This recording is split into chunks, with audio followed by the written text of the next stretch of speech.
अरे काय बाजूला मला जाऊ दे. काय काय झालं? कुठे निघालीस? हेनी मानसीचा फोन आला होता, तिला निघायला उशीर होतोय आणि ईशा डे केअर मध्ये आहे ना, तिला आणायला जायचंय. त्यासाठी तू धावतीस? आता जर का तिने मला रिक्वेस्ट केली तर मला ऐकायला हवं ना. गीता, ते आपलं काम नाहीये, आपली जबाबदारी नाहीये ती. एखाद्याला जर का इमर्जन्सी असेल तर आपण असा विचार करतो, प्लीज मला जाऊ दे. अरे ईशा जर का तिकडे घाबरली, रडली तर गीता, मानसीला आता कुणाची मदत नाही आणि तिने जर का माझी मदत मागितली तर काय बिघडलं? हे सगळं तू मला का सांगते? तुला चांगलं ठाऊक आहे ना की हे सगळे प्रकार मला नाही आवडत. मागच्या वेळी याच गोष्टीमुळे. माहित आहे मला. हे आपण नंतर बोललो तर चालेल ना? आत्ता निघू मी, नाहीतर उशीर होईल मला.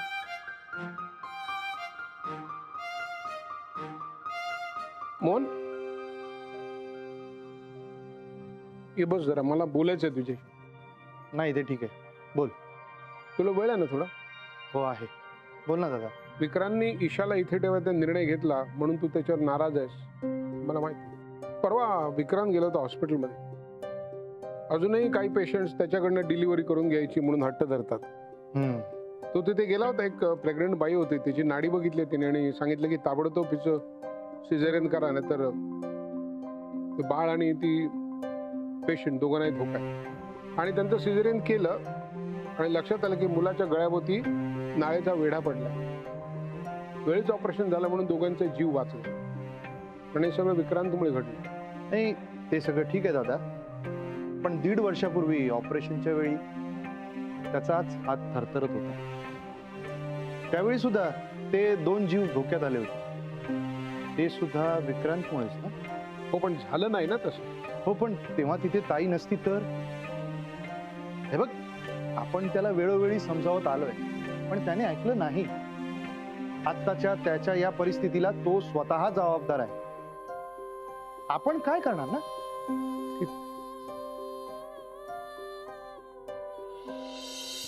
आर्यन काका आणि अथर्व काकाला हाक मार. आर्यन काका, अथर्व काका. इशू, इशू, इशू, तू आमच्याबरोबर खेळशील ना?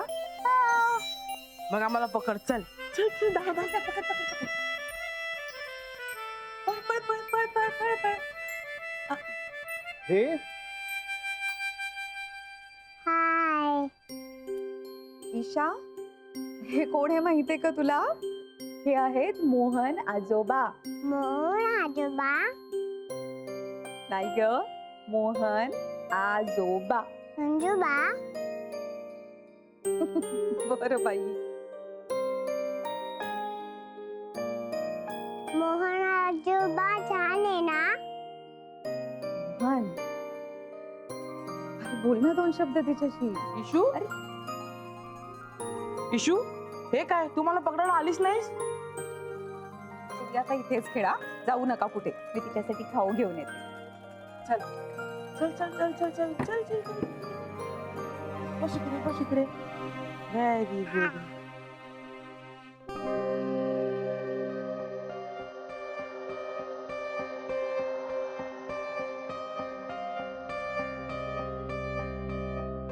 इशू, आता मधलं बोट ओळखायचं. हा, डोळे बंद कर आता. ओळख. हया, बरोबर. परत एकदा. डोळे बंद कर. तुला बेसनाचा लाडू आवडतो ना? बघ, हे खाऊन बघ, आवडतंय का? हा करा.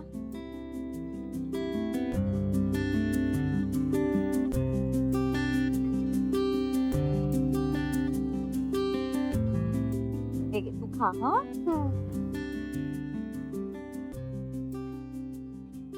हे घे मोहन आजोबा लाडू. तुम्हाला आवडत नाही लाडू? घ्या ना प्लीज.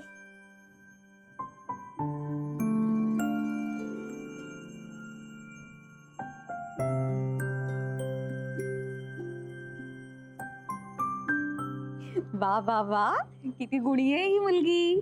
किती गुणी. आली का टावळी? माझं नाव ईशा आहे. हो का?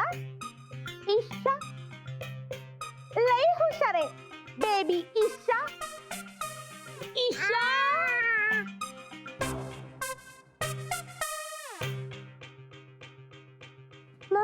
आजोबा या ना खेळायला. आजोबा आपण बाहेर जाऊयात का?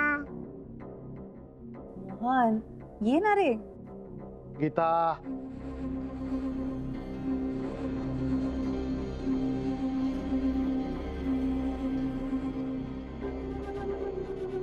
खाल्ला का लाडू बेबी ईशा? काय झालं? गो बाळ माझं भुकलं का तुला? ओके ओके ओके तू लाडू खा. हा ओके हा लाडू खा. काय झालं बाळा? काय झालं रडायला? ये इकडे. अब्बा रडायचं नाही हा. Good girl. चल.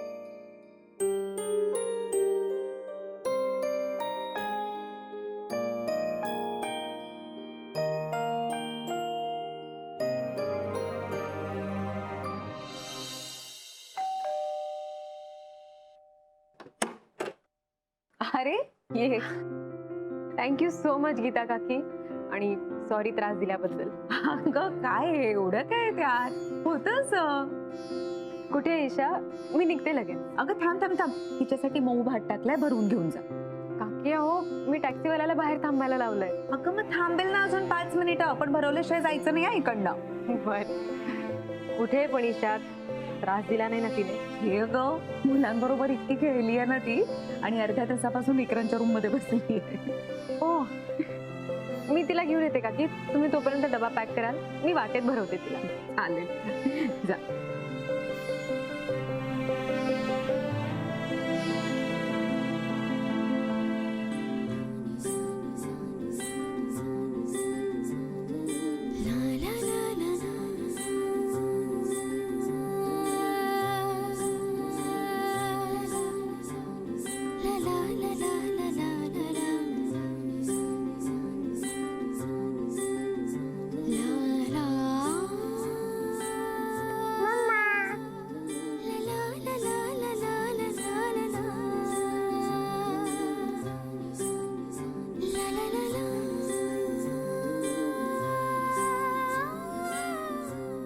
हो पिल्लू.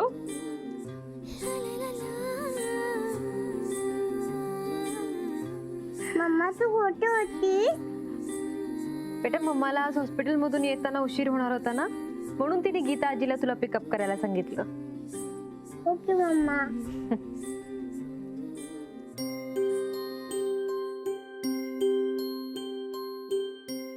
हॅलो विक्रांत. हॅलो. कसा आहेस? ठीक आहे. मी ऐकलं की तू काल हॉस्पिटलमध्ये गेला होतास आणि तुझी नाडी परीक्षा कशी अचूक आहे हे तू पुन्हा सिद्ध केलं. Very happy to hear that. Keep it up. Thank you. तू रोज हॉस्पिटलमध्ये का नाही जायला सुरुवात कर ना. नाही आत्याने सांगितलंय मला की हॉस्पिटलला येऊ नकोस. तिला नकोय. अरे पण पेशंट्सना हवायस तू. ते अजूनही तुझ्यासाठी हटून बसतात. तू वाटल्यास तर ट्रीटमेंट नको करूस पण डायग्नोसिस कर किंवा PR बघ. पण तू आत्याला नाही आवडणार मानसीने आलेलं. आणि जर आत्यालाच तू हवा असतील तर बघ तू विचार कर. मम्मा जाऊयात. हो बेटा. बाय काका. बाय. बाय.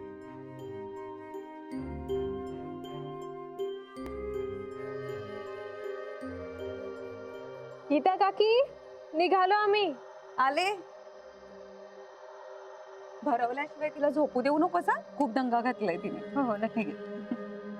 ऐक ना मी काय म्हणते सुट्टी आहे तोवर मी तिला रोज इथे घेऊन येऊ का? माझ्याकडे वेळ असतो त्यापेक्षा तू सोड ना तिला इकडे. गीता, अरे सुट्टी पुरतं फक्त. मुलांना खूप मजा येते अगं तिच्या बरोबर खेळायला आणि तिला सुद्धा. रोज रोज हे कशाला करायला हवं? मुलांना सवय लागेल.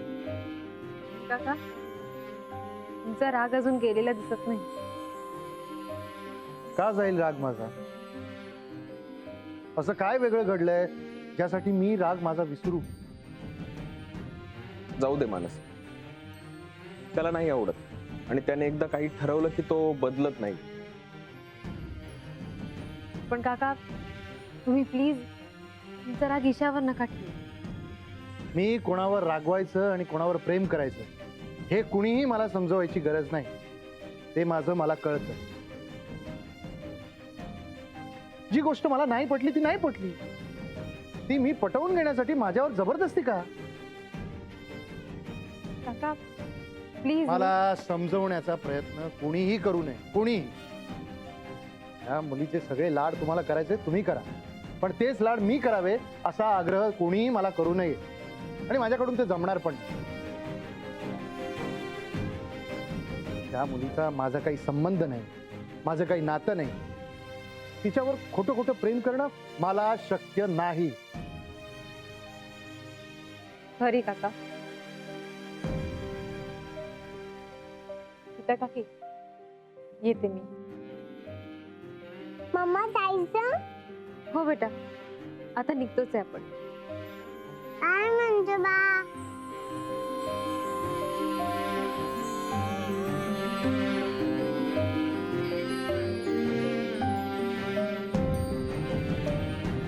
बाय.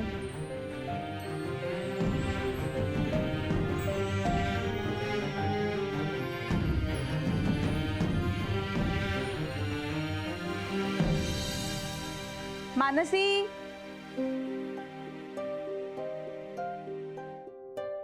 ये. हे काय, ईशाला नाही जेवायचं? ती नाही आली?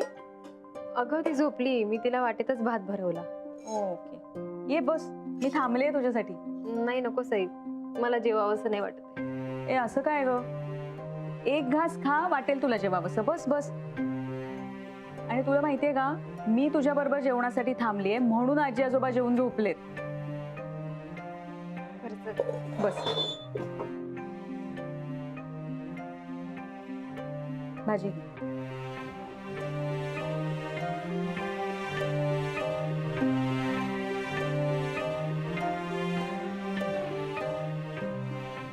मानसी, जेवताना विचार करू नये ग. शांतपणे जेव. मूड नाहीये ग. का ग, काय झालं? काही नाही, आम्ही तिथे दळवींकडे गेलो होतो आणि तिथे जरा. काय झालं का? अगं ते मोहन काका आहेत ना, ते ईशाला बघून खूप चिडले, खूप लागेल असं बोलले. मी या मुलीवर खोटं खोटं प्रेम करू शकणार नाही असं म्हणाले. पण असं का म्हणाले ते? ईशा सारख्या मुलीवर खोटं खोटं प्रेम करायची वेळ कशाला येईल? तुला काहीच माहित नाही असंही. पण तुझं बरोबर आहे. आपल्या मुलीला जर कोणी असं काही बोललं तर कुठल्याही आईला राग येईलच. मी ईशाची आई नाही असंही. काय? माझी बहीण मोनिका ईशाची आई आहे. हो, म्हणजे विक्रांत तिचे नाही, विक्रांत तिचे वडील नाहीये. म्हणजे मोनिकाचा नवरा विक्रांत हा ईशाचा बाबा नाहीये. पण मग ईशाचे बाबा कोण आहेत? ते आजपर्यंत कोणालाच माहित नाही.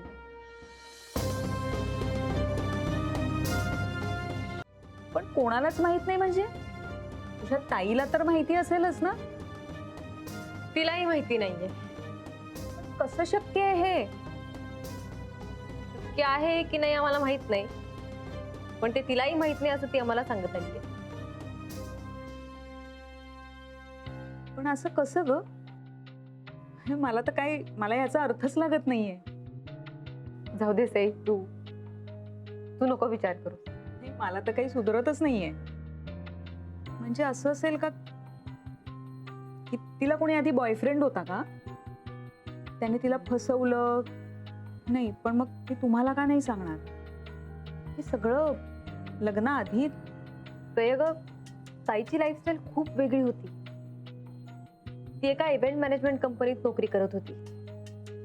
त्यामुळे कुठे कुठे फिरणं, कॉन्फरन्सेस, लेट नाईट पार्टीज. तू या घरावर आणि आजी आजोबांवर जाऊ नकोस. ताई खूप वेगळी होती नेहमीच. तरी सुद्धा तुझ्या ताईला ईशाचे बाबा कोण हे माहीत नाही हे पटणं जरा जड आहे. पचायला हे जडच आहे, पण ती आम्हाला तेच सांगते. लग्नाआधी ती प्रेग्नेंट होती हे तिला माहित नव्हतं असं ती आम्हाला इतके दिवस सांगत होती, पण नंतर तेही खोटं ठरले. हे सगळं खूप खूप कॉम्प्लिकेटेड आहे. जाऊ दे, तू तू नको विचार करूस. मानसी, हे सगळं खरंच खरं आहे. हे सगळं खरंच खरंय. तुला सांगू मला काय वाटतंय, ईशाचे बाबा कोण हे तिला माहिती नाही असं जर तुझी ताई म्हणत असेल ना, तर ती खोटं बोलतीये. म्हणजे मला असं वाटतंय की हे जर खरं असेल तर मग हे वैद्यकशास्त्राला मोठंच आव्हान नाही का?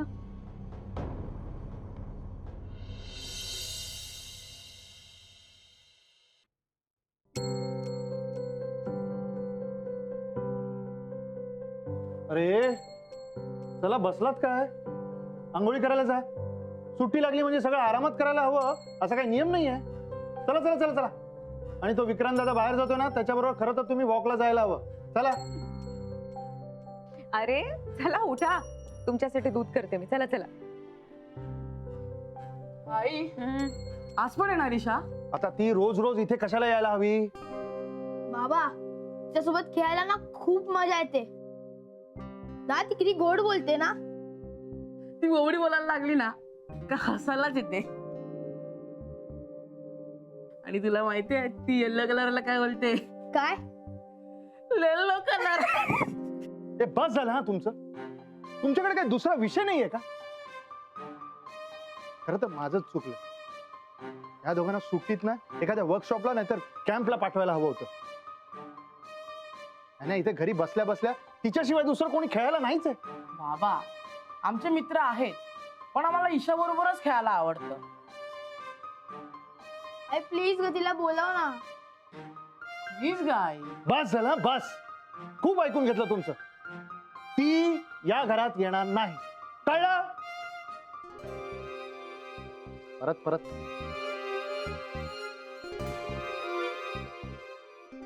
काय रे मोहन, सकाळी सकाळी कशाला ओरडतोयस त्यांच्यावर? मग तुम्ही सगळे वागतायच तसे. आणि तुझी सुद्धा फूस आहे गीता त्याला. ते कशाला कौतुक करतेस तिचं? तुझ्या नवऱ्याला आवडत नाही हे माहित असून सुद्धा. अरे असं काय करतोस? का उगाच रागराग करतोस तिचा? किती गोड आहे अरे ती. विसर ना सगळं.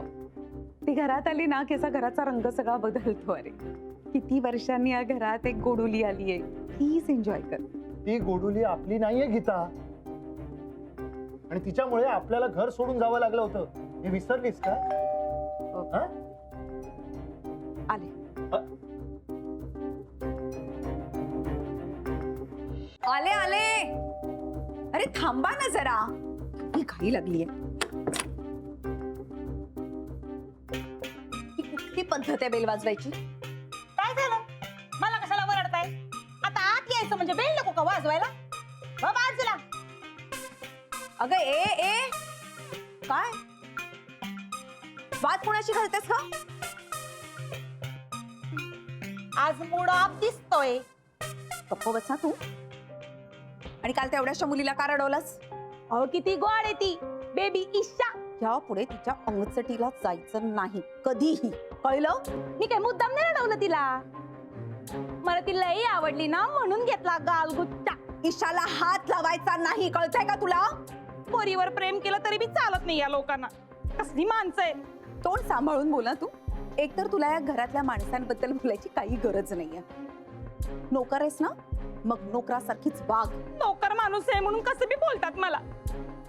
मॅडमला सांगायला पाहिजे. सांग तुझ्या मॅडम ना, कुणी घाबरत नाही तिला इकडे. गीता, काय चाललंय? काय झालं? अरे काही नाही रे, काल तेवढ्याशा ईशाला रडवलंही नाही. बघितलंस गीता, तिच्यावरनं परत भांडण झालं. आता तुला कळलं ती मुलगी घरात मला का नकोय ते? आणि त्यात तिची काय चूक आहे? मी बकुळाला ओरडते.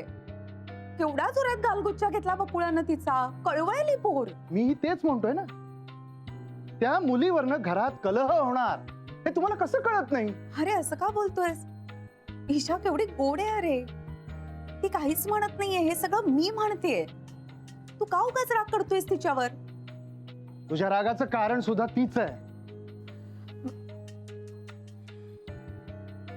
हो नाहीच. आता उगाच आपल्यात वाद नको.